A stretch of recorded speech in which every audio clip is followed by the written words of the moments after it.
Welcome to Small Chops, a podcast by friendly black foodies. I'm Noelle, And this is Ade. and welcome to this week's episode. Let's start out with our first segment, Foodie Faves. So, the best dish we ate this week was... I will go first. Noelle's dad made some barbecue shrimp on the weekend. Really enjoyed it. Really tasty. We also had a really great salmon Caesar wrap from Fresh Fin. Hmm. Something saved to our Instagram is something I found right before recording, actually. It is a short rib and onion focaccia bread. Oh, interesting. What about you? So lately on Instagram, I've been seeing a lot of trends about a certain type of food that's eaten in Nigeria. It's called amala. It's made from a dried yam flour. And they add a bean stew on it called begari. So growing up, we used to eat this a lot, and I haven't had a chance to make it or eat it in America. So that's something that's saved in my folders. It's like I need to eat that. A restaurant that we really want to try is Leo's Half Shell Raw Bar Pop Up from Leopold's. Hmm. We absolutely love seafood, especially fresh seafood. And the last time we were there for an event, they had some of the best oysters I think we've ever had in Madison. We were very pleasantly surprised. So we know that if we go there for their raw bar, we're going to be really, really happy. All right, so moving into our next segment, What's Cooking? I'm actually going to be interviewing Ade about his experiences with food. Woohoo! So, firstly, what is your relationship to cooking?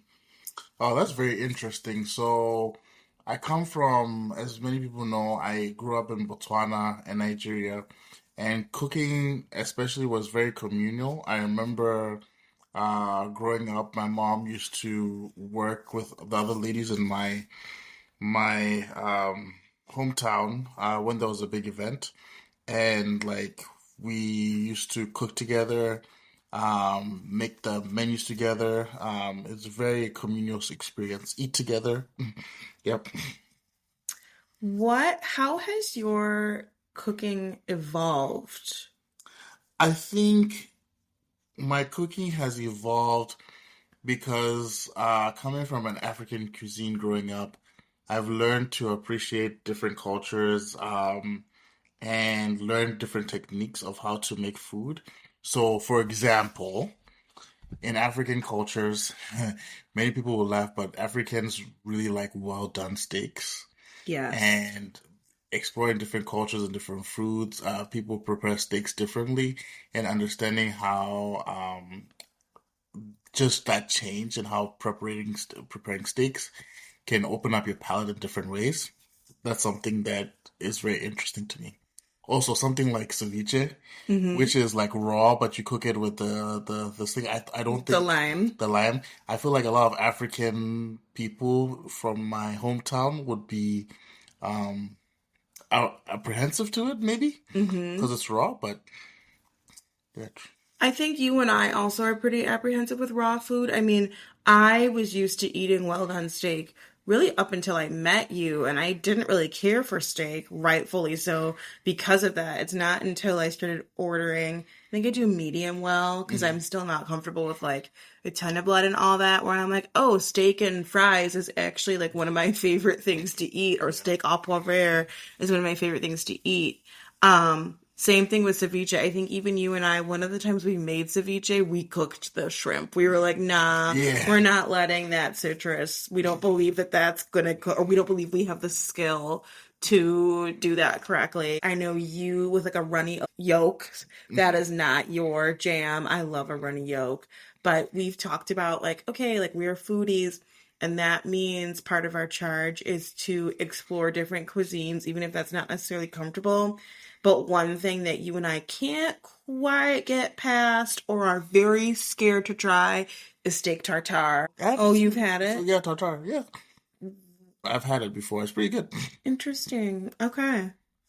Did you grow up with kind of more traditional gender roles with regard to cooking? Yes, I would say so. The caveat was my brother Ade, my big brother Ade, was also a foodie, and he used to make some of the meals as well. So Okay. And so mainly it sounds like it was your mom cooking, dad never really cooked. I don't think he knew what the pot was. Okay. So cooking for you was new. Yes. So fast forward to being an adult, let's say grad school, what hmm did cooking look like? So I'll actually take a step back because I went to college at Florida A&M and I did not know how to cook. So this was my first experience like in a dorm having to cook for myself. So I would say, I hate to be graphic, it was a lot of trial and error, like a lot of bloody chicken and like not knowing what to do with seasonings and burning a lot of rice pots, just a lot of experimentation. I remember the first thing I ever made, and y'all forgive me, I've come a long way, but I wanted like a sweet chicken and I put strawberries in my chicken and it was just like Mm. nasty. So I got to learn a lot. That was like my first ever thing that I ever made. Tried to make up from the dome. So, okay, you were trying to get like a strawberry barbecue chicken, Yeah, and it turned out terribly, did you terrible. eat it all? I had to because I was a broke college student. So I made a big pot too, a big pot. Is your chicken at least cooked? I think the chicken was cooked that time, but before I didn't make it. I didn't. I had some raw chicken that I had to put back in. So Oh. Hey, happens to everyone. And like he said, he has come quite a ways. He actually, if you wouldn't mind telling people one of the first meals you cooked for me to uh, win my heart. I can't remember if it was steak or was it the It it was was breaded breaded chicken. chicken, What else? macaroni and cheese. Breaded chicken and macaroni and cheese, and I Because, think yes. asparagus. Yes. And I remember you saying, I've made chicken for other women. I have never breaded the chicken for hmm anyone else but you. hmm So Yeah. aim And high, girls. and you're still here. Tell me about your relationship to dining out and perhaps how that's evolved. Yeah. So growing up, we didn't eat out a lot, but a little context in I started college in Botswana before I transferred to America. And in Botswana, I used to get a stipend. So we used to eat out a lot. I used to have money just to eat. So, and in Botswana, there's a lot of like street food. So I used to eat all our street food, try a lot of different things. Yeah, so we always used to do that. But then when I came to America, eating out is more um, like I was saying, in Botswana, we had fast food, but not like at every corner here, Hmm. like it is in America. So it was more, I would say, more accessible. So I started eating out more and going out with friends. You know, you eat out a lot. So Tell us, so you've lived a lot of places. hmm So, grew hmm up in Botswana, hmm moved to Florida, hmm specifically Tallahassee for undergrad, and then prior to Madison, Boston. Tell us, about the food scene there. What was, Tallahassee known for? What was Boston known for? And where were you eating? That's a great question. So Tallahassee is really weird in the sense that it's kind of southern, but also not really. I would say in Tallahassee, there's a lot of just. I would say my experience in Tallahassee was also multicultural because I lived in a place with people from different cultures. So when we cooked together, we learned from each other.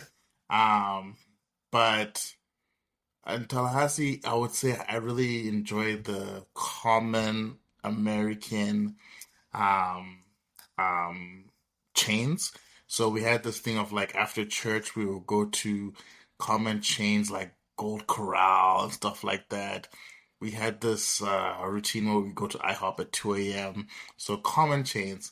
When I got to Boston, I think that's where my palate exploded because I got to meet people from all around the world and try different foods. Like in Boston, you can literally get a restaurant with every cuisine down the road. So I used to walk home and like I used to pass the Indian store, Jamaican store. We were always doing potlucks in grad school. So I was in grad school for 5 years. So I got to learn so much about food. Okay, so that seems really exciting. Tell us about your transition from going from kind of really global, cosmopolitan food cities to Madison. That was a hard transition. That was a hard transition, mainly because I did not know where to find the right food in Madison. Now that I've been here for 7 years, I know where to find good food. But Boston, it was just everywhere around me. Like, and I had mapped out. So to give more context, me and my roommates, we made a pact our first year of grad school to try every restaurant in Boston. So we were really actively going out to eat and trying different things. And a lot of my roommates were from the Philippines or from China or from India, where they also are communal eaters. So we used to like to experience food together.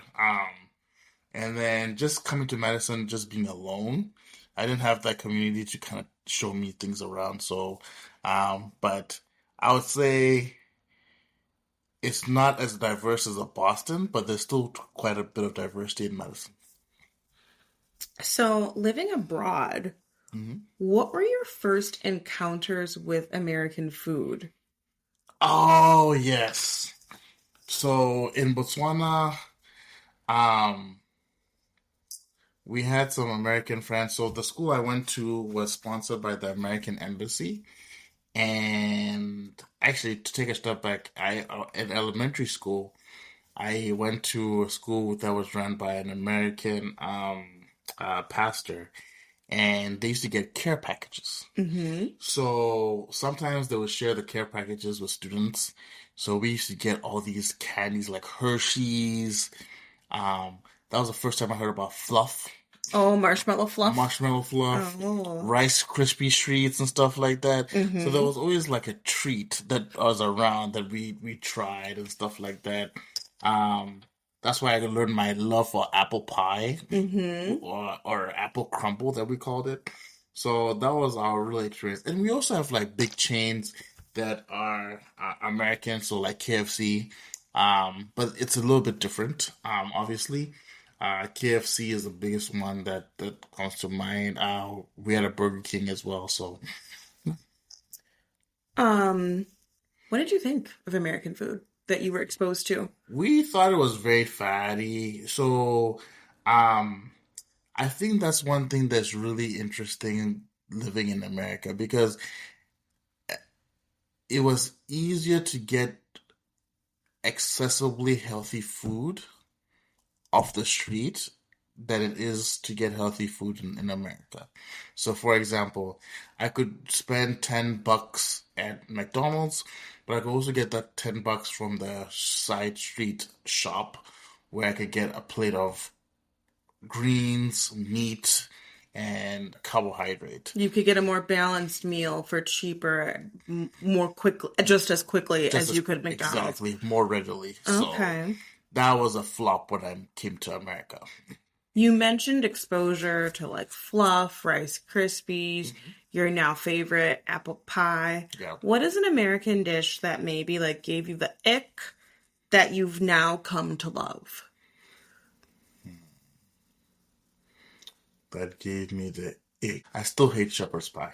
I still Ah, hate shepherd's pie. I hate shepherd's pie. I kind of like it now. Pasta salad with olives.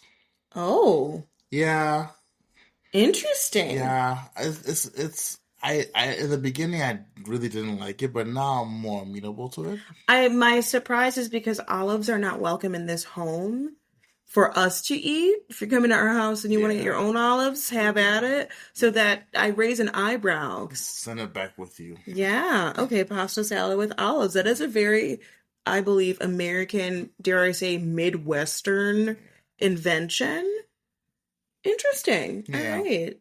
I'll tolerate that. But that's the Okay. only time I'll tolerate olives, that in the pasta and on pizza, Okay. On a frozen pizza or a freshly baked? freshly baked pizza. Oh, interesting. Okay.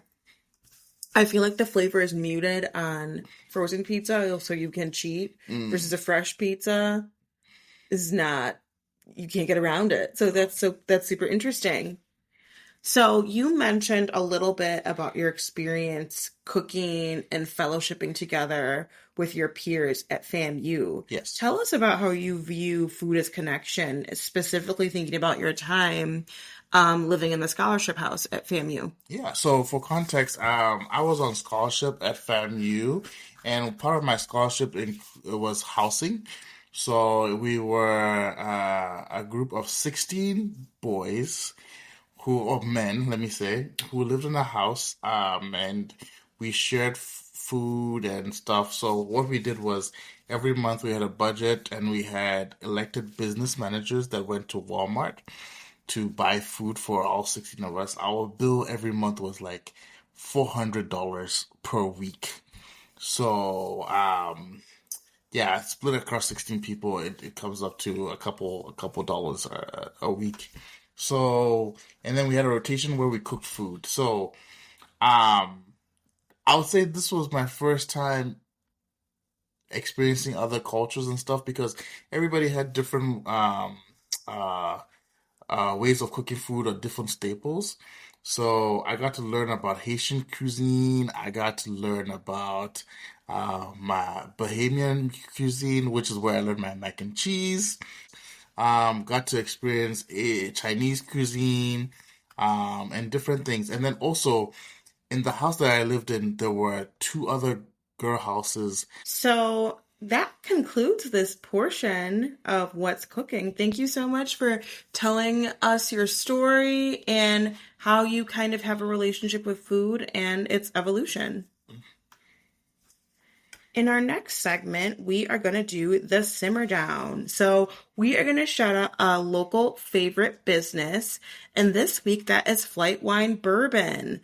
So, I had the pleasure of going to Flight Wine Bourbon in Fitchburg for the second time. First time I went, I was pregnant. And the second time I went to meet up with Whitney Malish of the Malish Home and Wit and Kels fame.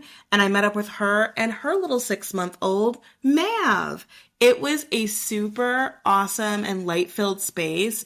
I got a nice little mocktail lemonade, and Whitney had some delicious looking wine. And we had a nice little girl chat and actually met each other for the first time in person, both with babies in tow. So I would say, being in Wisconsin, it's not uncommon to see a baby at a bar. This was actually the first time I ever brought Simon to a bar, and it was actually pretty baby friendly. We ended up going onto the patio where Simon stole a very nice man's hat and was just babbling, walking up and down, touching Mav's toes. It was super cute. I know when I've been there in the past, they've had really good like small plates, like tater tots, flatbreads, really good mocktails. I think I had like a ginger mocktail when I was there for a birthday party a couple years ago. So just another local business I'd love to shout out. They are in Fitchburg, so check them out if you can. In terms of a recipe that you would be interested in sharing, what is a recipe that you would share with our audience? I think peri peri chicken. So growing up, that was one of our staples. Was the biggest fast food place was called Nando's, and they had this very famous peri peri chicken. So I think we can share. We have a recipe that we use for peri peri chicken at home, and really enjoy that. Well, you heard it here first. Look out for our peri peri chicken recipe on our Instagram. That concludes this episode of Small Chops Podcast. You can find us on Instagram at Friendly Black Foodies and Small Chops Podcast, and our website is friendlyblackfoodies.com. Thanks for listening. Thanks.